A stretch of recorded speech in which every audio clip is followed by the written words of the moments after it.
For the first time in, I think, 4 years now, the Trump administration is making them take away end racism, which they had written in the end zone, right? It just seems silly. I mean, to do it or not to do it? Why get rid of it? Oh, I could tell you why. I know, but it's just like you're because it was stupid to begin with. Yeah, but let me ask you, who's it for? And if you're a racist and you see end racism in the end zone, you're going to stop being a racist?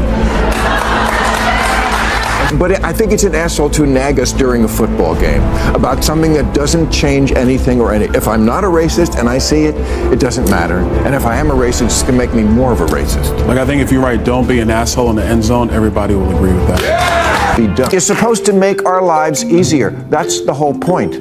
Washing machines did more for women's liberation than 1,000 lesbian-run bookstores. I don't know for a fact that Elon Musk is planning to grow a mustache just to troll the libs.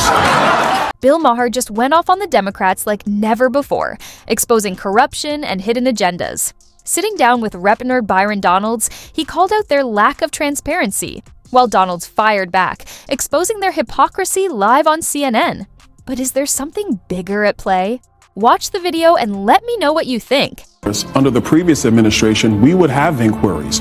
We would request information. We would want cabinet secretaries and assistant secretaries and deputy secretaries to come before committee.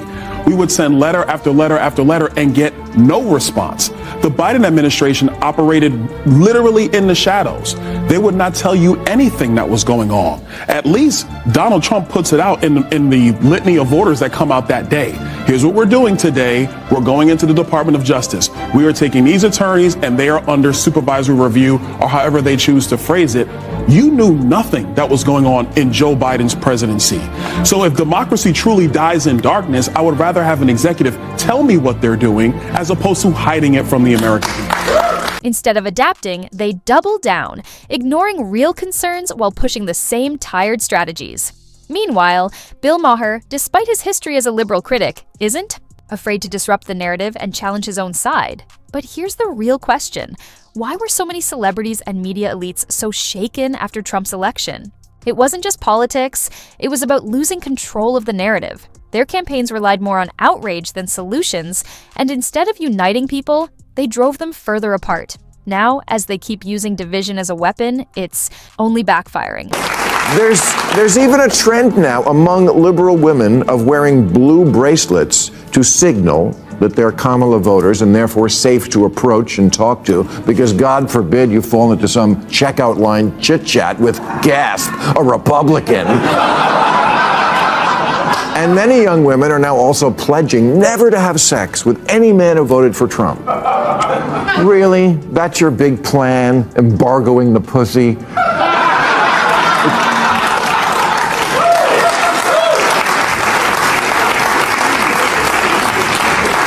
It's so egotistical, as if the ultimate punishment is not letting people have you.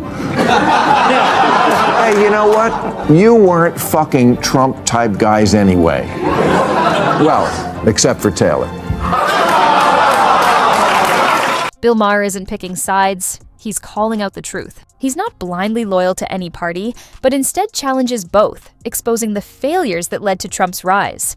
In his latest episode, Maher didn't even have to do much. The Democrat guest exposed their own party's flaws. Struggling. To defend their record, they unintentionally confirmed everything voters have been frustrated about: hypocrisy, broken promises, and a disconnect from reality. Maher's discussion made one thing clear. The left's missteps didn't just push voters away in 2016, they're still fueling Trump's influence today. How are we actually getting our kids to have a shot? But you keep talking about kids. He also won because parents were a little fed up with parents coming in second in a who says what goes with my kids contest. Right. But which Democrat is for that? I mean, I have kids. I mean, most Democrats believe that parents should have a say in their kids' education. These have been here in California, I think the governor here used the word snitch, like a parent. If you inform, dime them out. Tell on the parents. Point them out. The parents will be in trouble. If the kids switch genders in school, you know, they hid that from the parent. And as a guy that was born in the Bronx, raised in the streets of New York, I can assure you, snitch has an entirely different meaning than what they put out. I can promise you. Bill Maher didn't just shut him down, he exposed something much bigger.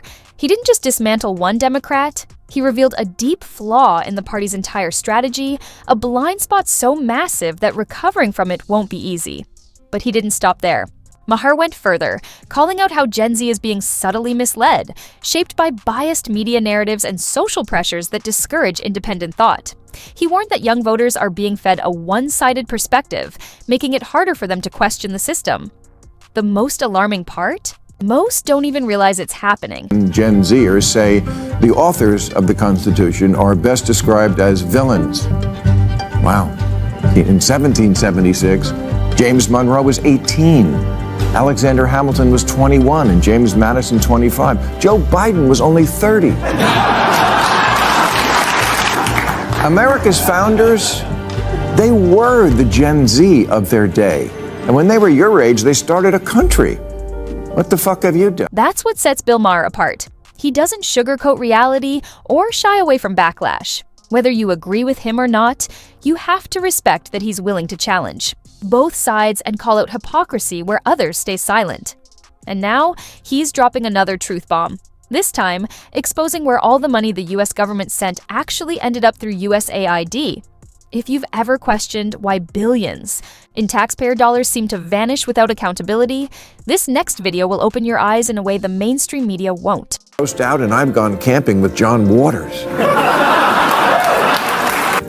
A 2014 CNN report discovered that at least 35 Disney employees had been arrested for sex crimes against children, and in 2021, Disney Child Education Party, and you've turned schools and colleges into a joke. What a shocker that the people who see everything through the lens of race and sex see their election loss as a result of racism and sexism. Kamala spent 100 days telling voters, I know it feels like crime and illegal immigration are bad, but fuck your feelings. Look at this chart. Have you seen my "In this house we believe" lawn sign? See, it says right on it, we believe in science. Right, which is why you demanded no one even debate whether COVID could have escaped from the one lab in the one city where they were studying it. How far-fetched. Democrats have become like a royal family that, because of so much incest, has unfortunately had children who are retarded. Is Bill Maher turning conservative or just calling out the Democratic Party's failures? His critiques are sharper than ever, exposing hypocrisy, corruption, and a disconnect with voters. Has he switched sides, or is he just keeping it real? Drop your thoughts in the comments, and if you thought this was intense, wait until you see him take down The View. Click here to watch.